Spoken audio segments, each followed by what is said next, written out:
Welcome to the Legacy Leaders Podcast. Are you doing the best for your client to help them create their legacy? Are you creating a plan that goes far beyond finances to help people ensure that it becomes the driving force behind all decisions? On this podcast, hosts Katie Beth Hand and Stan Miller will help you with growing your practice and your clients' peace of mind. Together, they bring the best and brightest minds to share with you how to help your clients develop their best legacy. And now, here are your hosts, Katie Beth and Stan. You're listening to the Your Legacy Podcast with your host, Diane Robinson, investment advisor with IP Financial Advisory Services, LLC. Our guest today is Lois Vitti of the Vitti Law Group in Pittsburgh. Lois, I am so excited to have you with us today. Thank you so much for inviting me. It's really an honor to be here. Thank you. So let's get the really important question out of the way first. Are you a Penguins, Pirates, or Steelers fan? Yes, of course. Okay, good. Okay, so now that we have that settled, let's get serious. Why did you go to law school?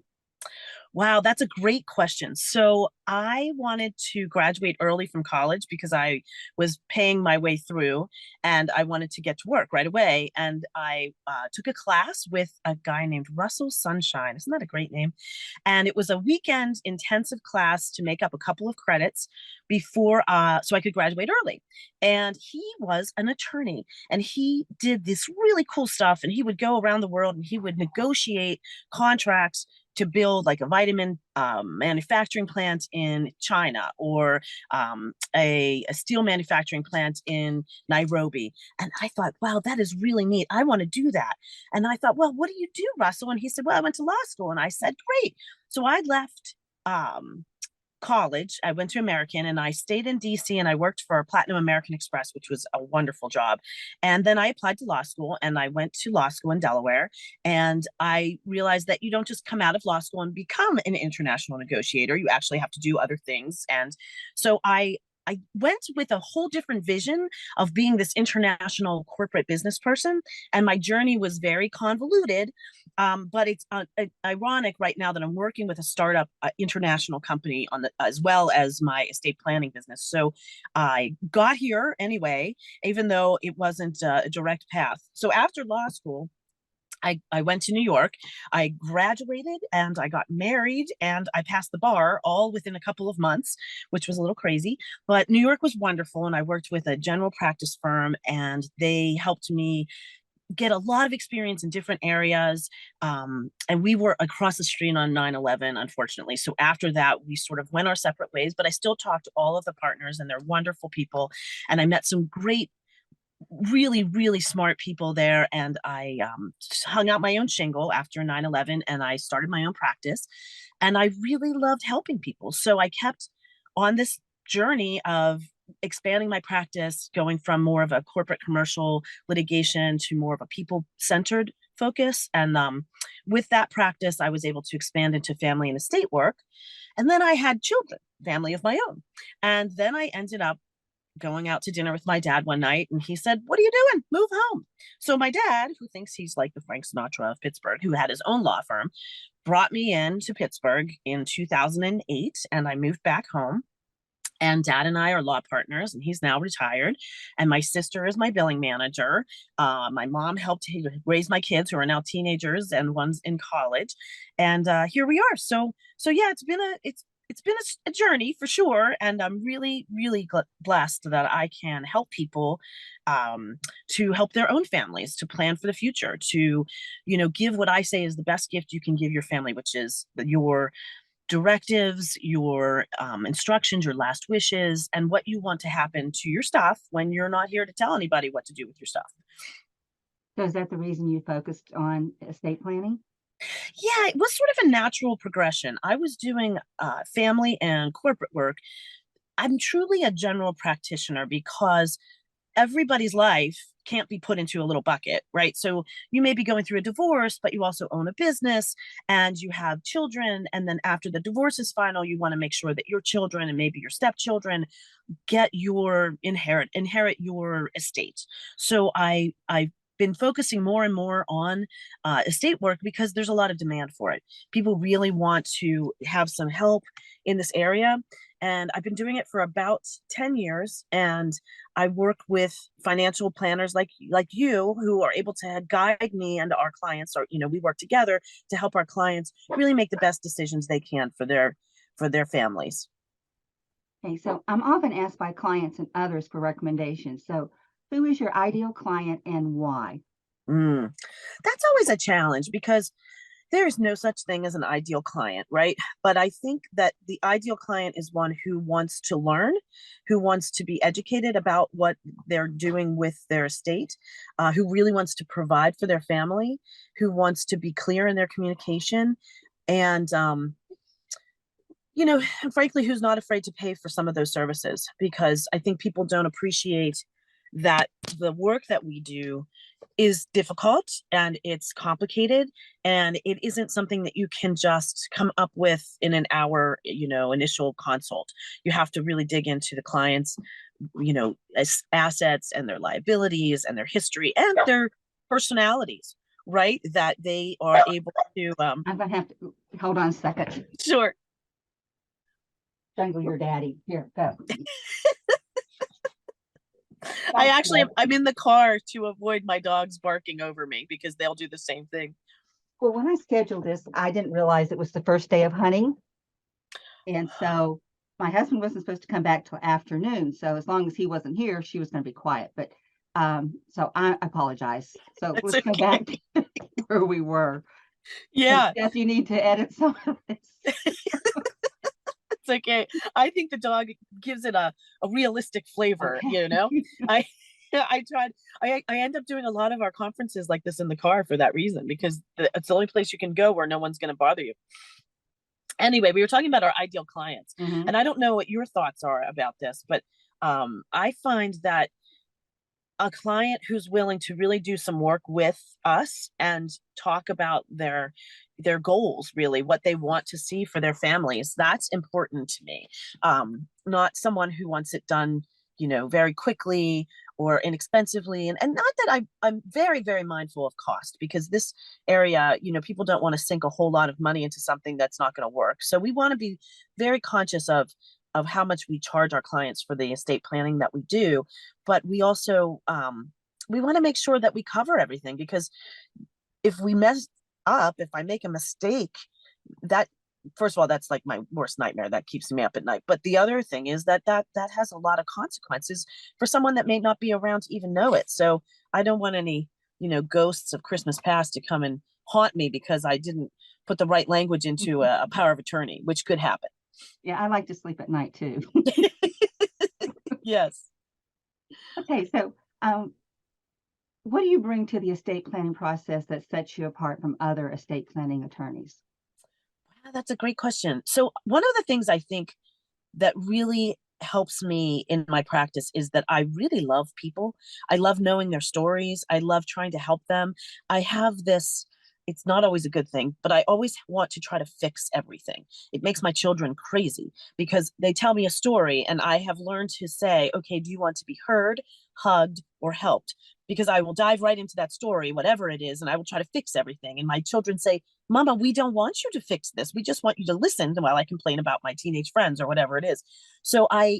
But my clients, thankfully, they want me to help them. So I can use my skills, my problem solving skills, my passion for people to really try to make the best product that we can for our clients. Okay, so tell our listeners some of the common issues that you can help them solve. Right. So I just helped a woman. This was really exciting. She left on Friday for a hike up the Himalaya mountains in Nepal. So she is not going to get to the top of Mount Everest, but she's going to be at the base camp actually in 4 days. So it's she's an 8-day trip up and a 3-day hike down. And she called me about a month ago, maybe 6 weeks, and said, I want to make sure everything is in place in case something happens. And, knock on wood, it's a good time of year to go. And she's got a great team of people with her. So I'm sure she'll be fine. In fact, I didn't even give her the bill because I'm so optimistic she'll be back to pay it when she returns. But she came to my office and we did a last will and testament, which is where her stuff goes, right? And then we did a healthcare proxy, which is appointing someone to make decisions for you and your healthcare needs if you're not able to make them. We did a living will, which is the directives that you want, how you want to be treated medically if you are not able to make decisions about treatment. And then a financial power of attorney, which is a very powerful document that we drafted for her. So this would be a typical starter to an estate plan. We would do these four documents for you, and then we could talk about more complicated things like a trust or investments or annuities or a 401k or an IRA, and all of those would be, in your area of expertise, Diane. So that would be something I would call you about. For the documents themselves, I draft, like I said, the will, the healthcare proxy, the living will, and the power of attorney. Have any of your clients ever asked to videotape a message to their family that they can leave afterwards, or is that something you suggested? Oh, that's a wonderful idea. I have had some, I have some reservations about videos, but I have had clients that videotape themselves.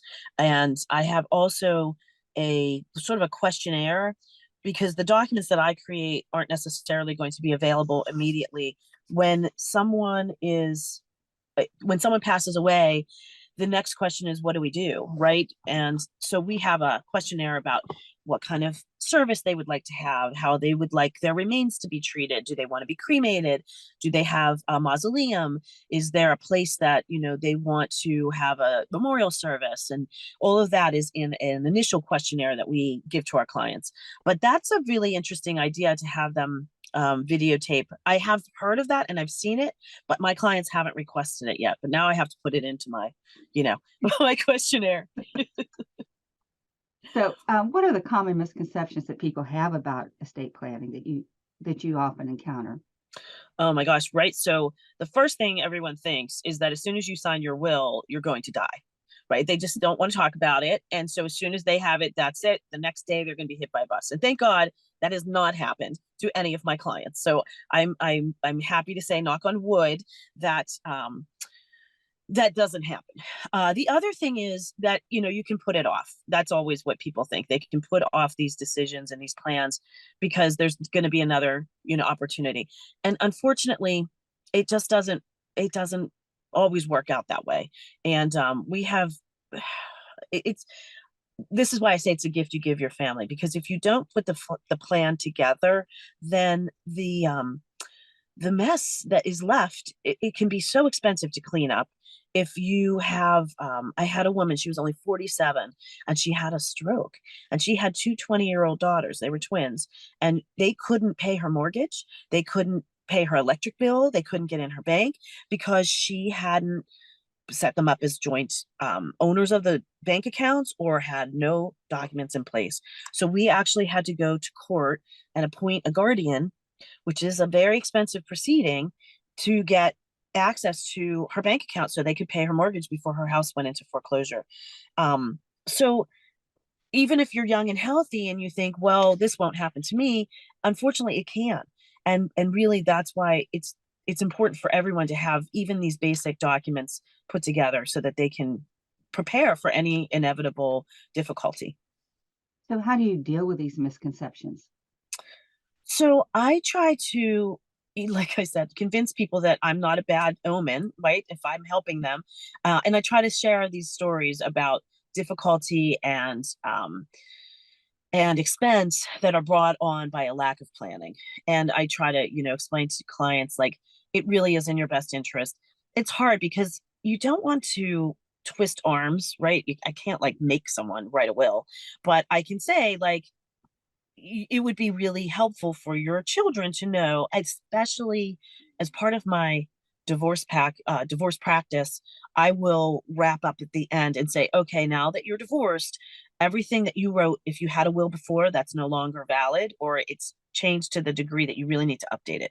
So, you don't know what's going to happen next. You may fall in love, you may marry again, then you have a blended family, and a blended family is, that is a huge source of friction and potential conflict and potential litigation. So let's avoid that and write your will out now, and we can update it in whatever, 5 years, 10 years. I do calendar my clients for a follow-up 5 and 10 years after we do a signing, so that because life changes. So I try to convince them that it's in their best interest and it's in their family's best interest. And, most of the time, between all the professionals that the client has, if they have like a financial advisor or they have a CPA, we're able to, convince the client that this is really a good way to manage their estate. They take care of their credit card bills and they take care of their, monthly expenses. This is another level of financial planning that needs to be done. Hey, we've already told us a story about when things went wrong in legacy planning. Do you have a story that went right? Sure. Yeah. So we were able to, even during the pandemic, we did, we have to have, for each of these documents, you have to have 2 witnesses who are not mentioned in the document and a notary. And so we have 4 notaries in our office, including myself, and my mother and my sister were often I call them my professional witnesses. So we would go to the clients. We would watch us signing through a window of a nursing home, for example. One dad wanted to do his estate plan and he was going in for surgery. So we met him in the parking lot of the hospital and had everything planned out so that he could sign all the documents before he went into the doctor's office. And that was wonderful because his family was so grateful that he had all of his documents in place. And then he was fine through the surgery, but he was older and he passed away not too long after we signed, probably about 4 or 5 months. But we didn't have to worry. He was content. He knew that he was leaving his family with his plan. His legacy was intact. Everybody was comfortable with his choices and they knew what was going on. And it was really, they were able to grieve his passing and not fight about who got, the coffee pot and what to do after he passes away and how to handle his, his bank account or his, his last dying wishes. So it was a family that was very strong and they supported each other, and having these documents in place was another piece of that family unity, which is always really nice to see. It's always nice when things, even though they're bad, end up being good. I guess is the way to say it. Yeah, in a difficult situation, you can focus on what's important, Right. and you don't have to be distracted by conflict and uncertainty. I agree with you. It's really important that your clients' wishes and their lifestyle is taken into account, and that you do what's best for them. Yes. Even if they only have a short period of time left, at least they can leave knowing that you've done your best for them. Right. And some of the best clients are the control freaks, if you will, the ones who really want to be in control, and they want to make sure that everybody knows what they want. And I think that is extremely helpful for everyone, because we get as granular as they want with their directives, so everybody knows what it is that they actually want to have happen. So what is your biggest challenge? Well, let's see. As far as helping these clients, I think sometimes it's convincing them to finalize the documents and really stick it with it, because it is a process. It's not something that you can do in an hour. You have to revisit the documents and your thoughts and stay with it. So I think, I'm a stubborn person, and I'm a Taurus. So like I'm a very loyal person. So I stay with the clients and guide them across the finish line. And even though it's difficult. So I'd say that's probably one of the biggest challenges. The other one is sometimes I think there are some situations, some like Medicaid planning, that are complicated, and I need to bring in other people who are more of an expert in this area. And it's hard for the clients to understand why I can't do everything and why we have to bring someone else in. And I just think it's safer for them that we have answers to questions, that we plan as protectively of the assets as we can. And so that can be difficult. Having clients who have mental health issues is also a challenge.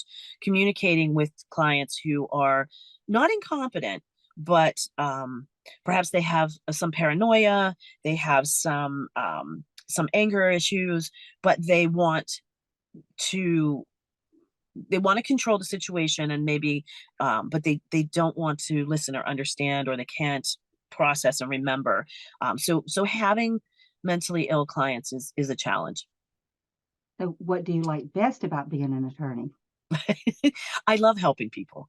I truly love that feeling that, okay, we did something good today. We helped someone, have some peace of mind while she hikes up the Himalaya mountains. We helped someone have some peace of mind for their family so they can go into surgery and not worry. Or we have a family with a special needs child, and we were able to set up a guardianship for the child so the parents could manage her affairs and make sure that she got all of the medical treatment she needed, and she had only the finances that she needed. There's something called an ABLE account. We were able to help them set up an ABLE account so that she could have some money to do some fun things, but that she wouldn't jeopardize her state benefits.